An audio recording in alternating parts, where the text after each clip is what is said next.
Welcome to my mum's garden at their secret location in Norfolk. We've wired it to the door. Okay, I'll follow you, Mum, but I won't get you in And there. they were at Andrea's wedding last year. The two What are these called? cordelines. Oh, what are they called? Cordelines? Yep. Okay. And that is a hydrangea. And this is a very big pot from B&Q. And when it was reduced, I bought it. All the cacti have been put outside now. And the kites are still up there. And the datura is over there, which Show is me called... what datura is. That great big leaf, angel trumpet. Oh, I remember the name Angel Trumpet. Yeah, so that will have big yellow trumpets. And then this I managed to save in the greenhouse. That's from last year. Yeah, and that's how you arrange plants. You put an awful lot in. So what have you got in here? There's geraniums and some annual stuff as well. And there's a rose with a Cactiospermum that's going to be taken over the house if I'm not very careful. So which is the Cactiospermum is a bright green and it'll have lovely scented flowers. So as you can see, it's going up the guttering.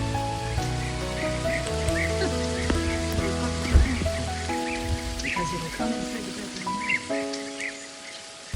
And then if we steer to the left and go through the gate, Okay. we are in. That smells nice. What's this one called? I forgot the name yet. I'll have to look it up. That smells But it's amazing. obviously like a lime. Lots of gone up. them. We did have a lamppost, but it's hidden. And how tall are the laurel trees?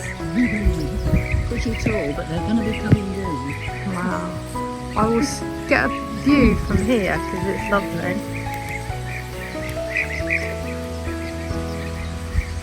Then we're heading for the rose garden. The rose garden. Okay. Look at those laurels. Look at them. Look at that closer. Could you get many more flowers on there? So down here's the rose garden.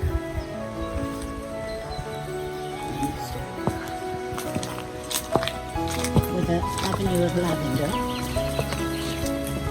And with Alchemella mollis in between, or lady's mantle. And just do a little, that's what you call a parterre, isn't it? Yes, that's the parterre, which will be trimmed. And then this is the rose garden over there with foxgloves.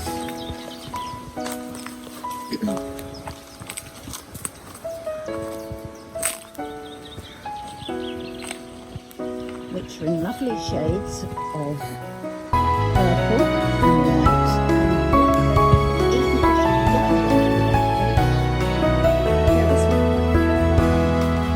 Can you tell the colour before they come out, like when you plant? no, not really.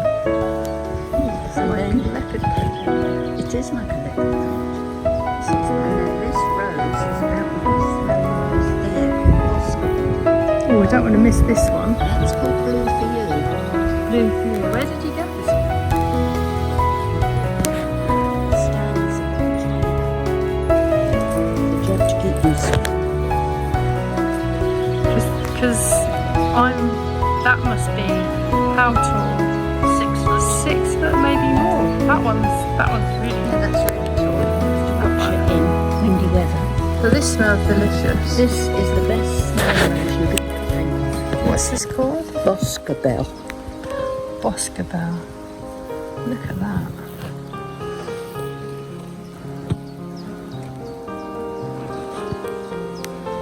Amazing. It's peach colour in there. Yes, they change.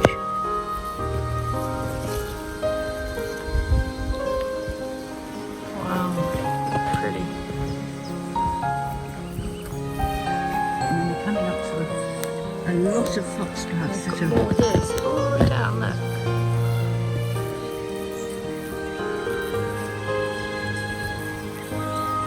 It smells so good. Wow. pretty this is. And this little rose is called Ballerina. Ballerina.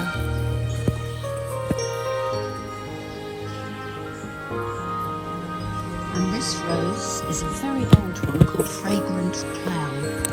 Let's have a look at her.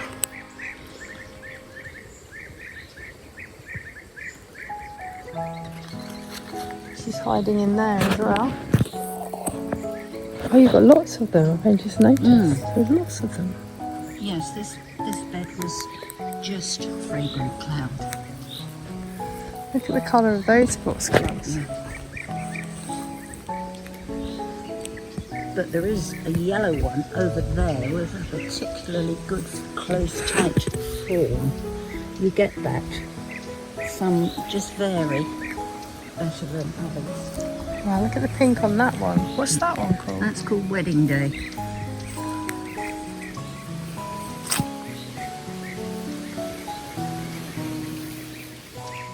Will soon be out, and then when that clematis comes out, that will be just smothered. You can see the buds. And then you've got more foxgloves. You've got Generous Gardener on the trellis. Right, which one's Generous Gardener? That whitey one. What, the rose? The red one. I don't think it's doubling there. I have to look up that Which one is it? Generous Gardener is the one to the right. What's the red one, do you know? I've forgotten. I'll have to look that up. It's absolutely perfect. It's what you imagine. What's this one here? That's a lupin. Self-seeded. You're trying to get things to self-seed if you can. And then that rose, I was trying to dig it out, but I can't. It just keeps coming back. What, this one here? That one, yes. I've dug it out 3 times. Now this is the foxglove, particularly Which one? over there. I can just see the yellow of it. It's that one there. Tight. Lovely.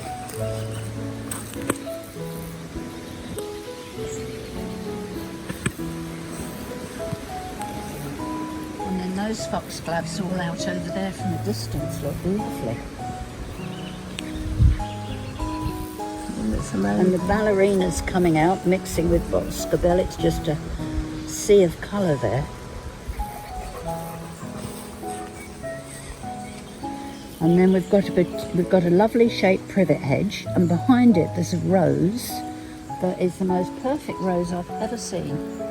You'd have to look it up on the internet to see which one it is. And what's the tree here? This one is a quince, a real quince, Oh, and you make quince jelly. Is that? How did that taste? That one I made you. I don't think I'd ate it because it was such a big jar. Over that tree. And if you look closely, that is a plum, a golden plum, and it's got them on there. The first time that this one has actually got fruit. Golden plum. So we're going to have your famous jam this year. We will. No, these ones are too good for jam. You'll have to eat them. Oh dear. And then the damsons. There's so many on there, it's weighing the tree over. I've got to tie it back.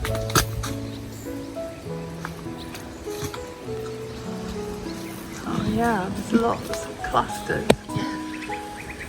And then there's a double poppy there. I've been saving them very carefully. They come single, but that one is a double.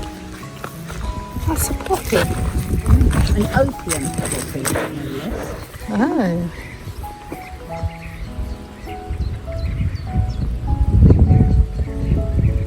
It's beautiful.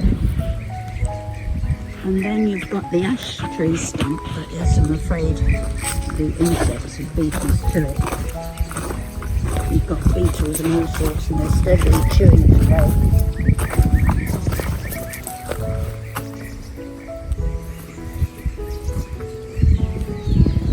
Looks like a big lump has fell.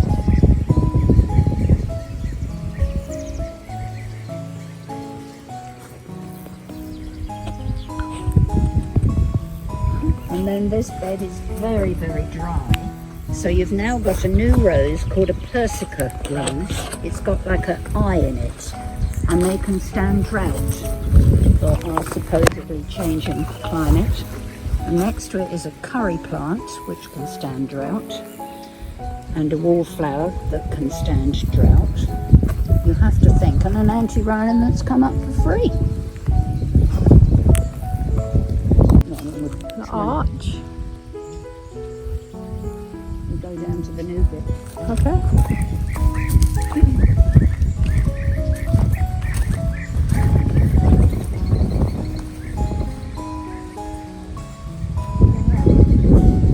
So it's a good view over there. And there's another one of those Persica roses, a white one, poking up behind the phormium. Roses can get surprisingly large. And that's the spiral tree, but I've got to cut into a spiral before I lose the spirals. So I'll have to bring the steps up here and make another spiral at the top. And we walk down to the path garden. All under here has been cleared, and it's just left to be very natural. What's the tree? This is a hawthorn. Might be a common tree, but it's beautiful in the spring. And then there's lots of berries for the birds. But that's just left to get on with it, because it is very dry. And you have to have a compost too. Oh yeah. Wow, we just get the field. Yes. That's where we just come from. And the brown there in the far distance, they're just coming out with white flowers. A great deal of blackberry jelly. And Dad's just cut paths in the field.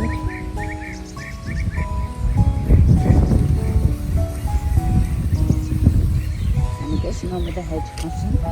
Now that's an elderberry tree that's really doing well. It really is, isn't it? But the other ones are not, so we've got to sort them out. How are you going to do that?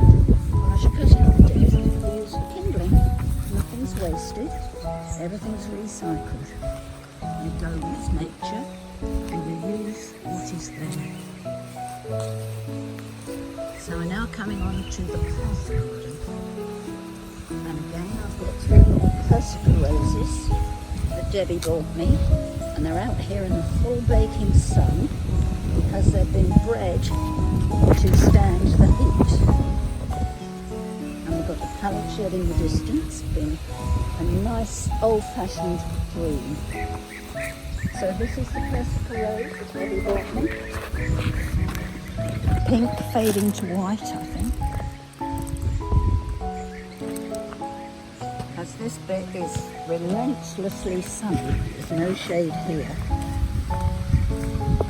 And you and Dad laid the path, didn't you? Yes, this side is filled up with enough. Hemerocallis there and then a salvia, nicely scented. You have to have tubs every now and then just to give a bit of height.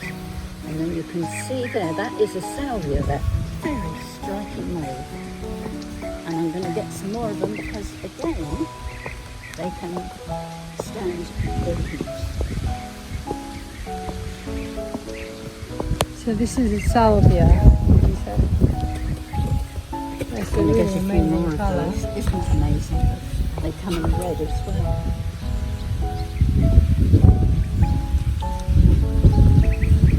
The bees are enjoying it. It's great. So this is still in the making. Got to put some more plants in. I'm leaving the poppies on the mound and the cowpansy because it's there. It deserves to have a chance.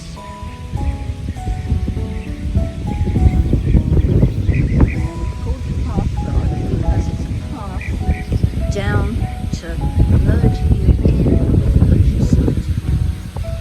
And that's your shed, which is a pallet, made of pallets. It's made of pallets with cladding on the pallets.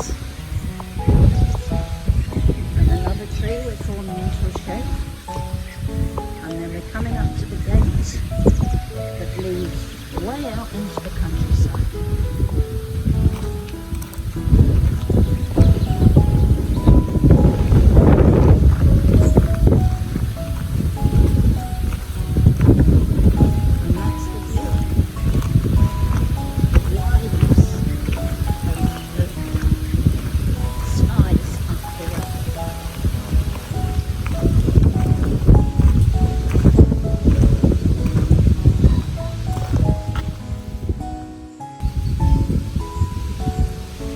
looks like corn.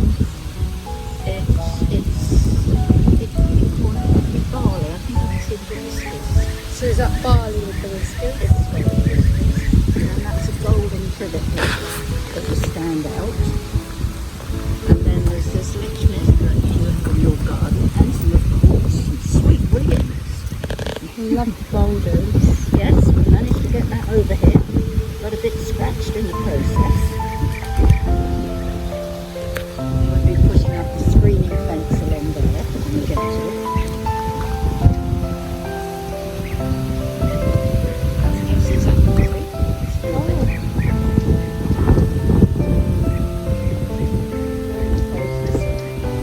You can see in this because it's been very dry. But there's a beautiful rose up to the left.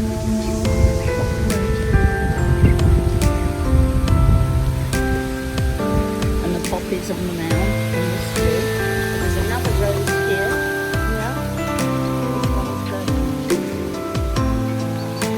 What's the name again?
Vegetable garden. You sometimes have to take a garden apart and start again, or you just get a better idea and you have to redesign it. So what was it what did that you redesigned? This bed here on the right used to be 2 foot high, and it was so dry, because there's a trouble with a raised bed, they do get dry, so we lowered it, utilised the soil, nothing was wasted, lowered it, put fresh compost in and the strawberries and all my tomato plants here. And then the runner beans are at the back, utilised a bit of fencing. And then there's a nice clematis coming up here, just put this arch on, just to add definition and a bit of style. You don't want a vegetable garden to look totally vegetable. This is the former. It came out of a trailer tent. We don't waste anything. And when I get the height right, I'm not quite sure how tall to have the arch. Yeah. I should train those over and make another arch. That'd be I have on nice. that one. That'll look great. This is the cherry tree. We had to take it down because it had honey fungus, but we've left the stump. It's a very good little shelf, and we've kept a log, and we've also got stepping stones, which will come in somewhere. And then if you notice this It hedge, looks nice down there. it's been cut back. I like the kind of the wildfire. Yes, you call it kintsugi. It's, you let the trunk and the scars show, and it's the beauty of it. Yeah, it looks really pretty. You have to look that up. It's Japanese though.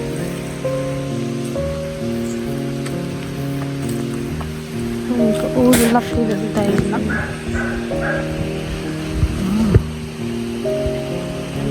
Rose over there, but I don't know what colour to call it. What's this bush here? That is a common elderberry if you like, but it is a Lovely, dark I green like to a it. pink.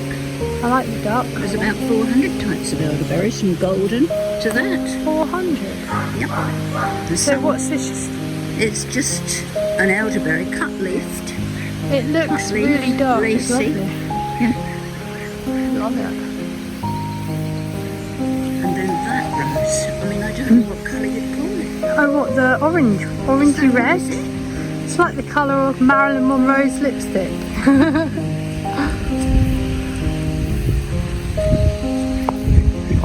This arch. No. Let me get the arch. And then look at the pink rose. Your eye is drawn to it at the end. And I've got a golden acer. We'll just do it.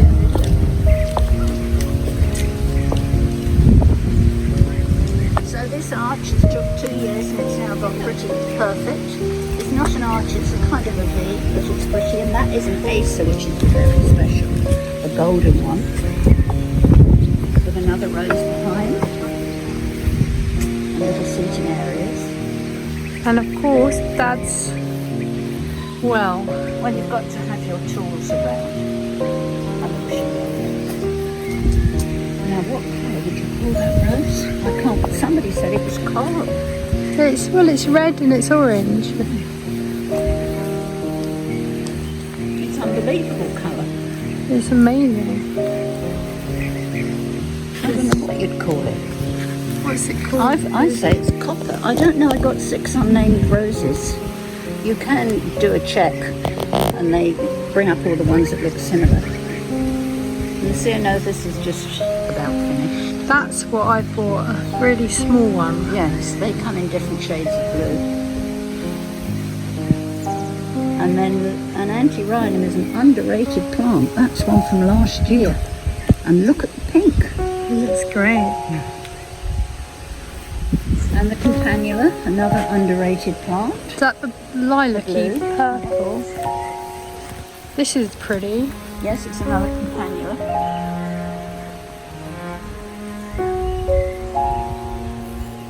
And then the Hesperus, the sweet rocket, is nearly over, but I'm going to let it set seed because that comes up for free. And then we're getting near the fountain in the distance. And Doubling Bay is the red rose on the... I'm going to get your little fountain area. You do look at pictures.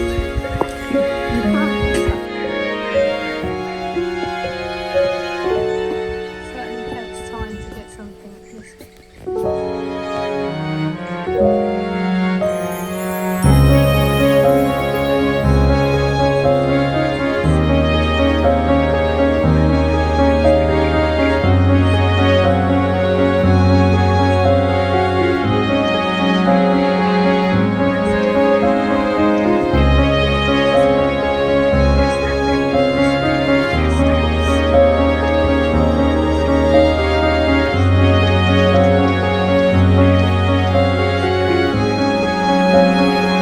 Hang on, there needs some more flowers in there.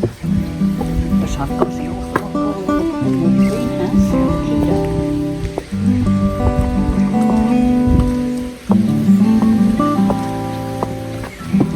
Then we've got the box shapings. If I can beat the box caterpillar.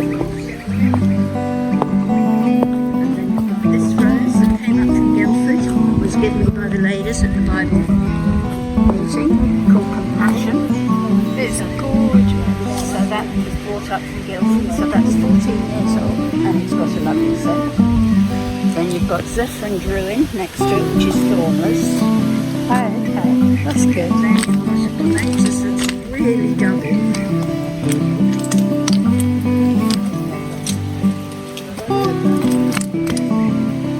There's another clematis that's a soft one.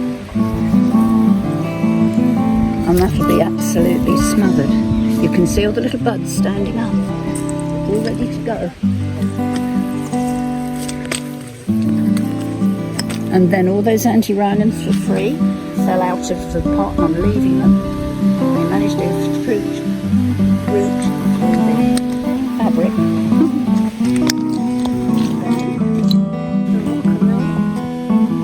Lovely big stone.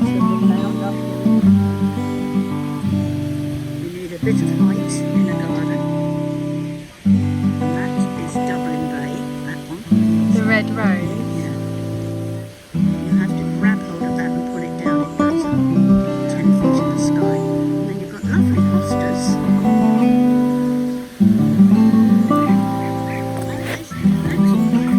Yeah, they are lovely. There's the irrigation system, which Oh, I is can see where you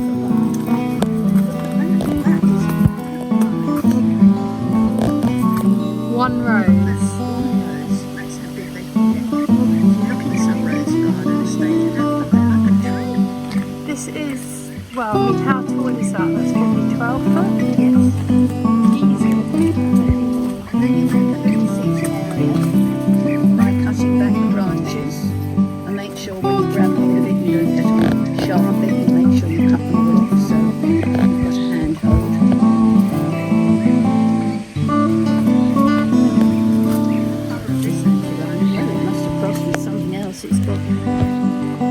It's kind of got different colours in it. And then we're walking round to the rose tree.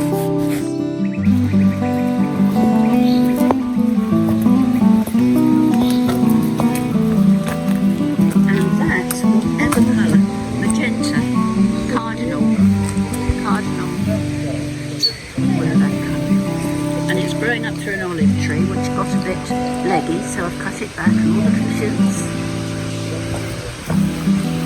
And then this lovely hypericum will be yellow, and the rose tree, that rose is gone all the way up there, and I've tied it to the willow tree which I'm cloud pruning. Going to be little humps.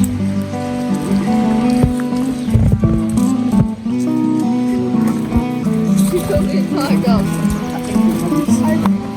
Last time I posted it, people thought it was National Trust Place. They're like, where is it? Yes, well, we could charge an entrance fee.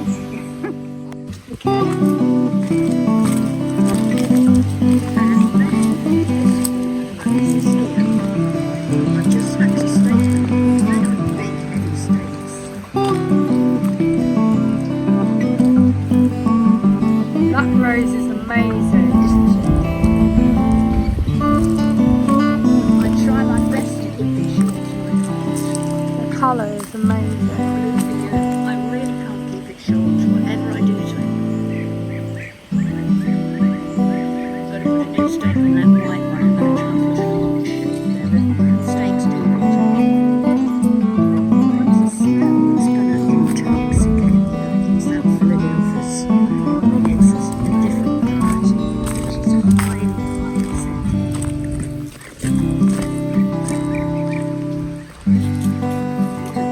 On that smell. You have to be careful how you prune it because it flowers on last year's wood. But I didn't really take it to taste it because it wasn't too big. How do you paint it? Very carefully.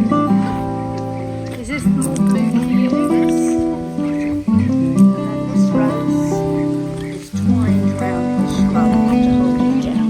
It's almost like a translucent colour. Do you smell that smell?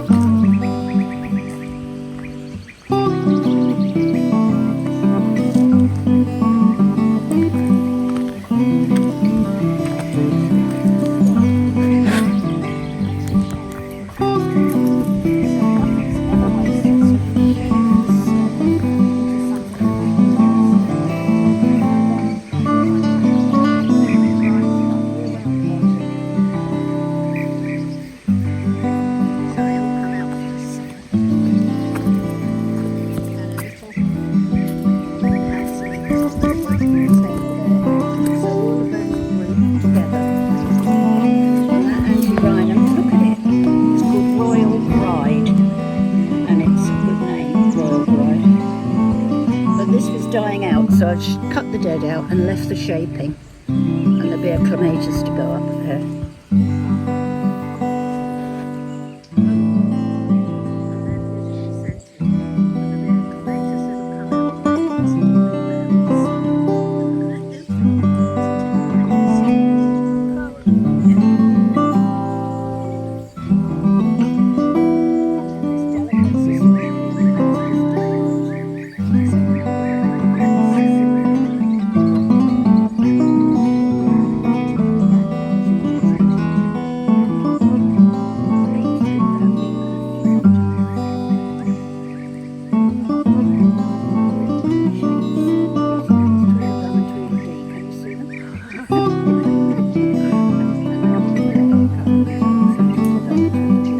can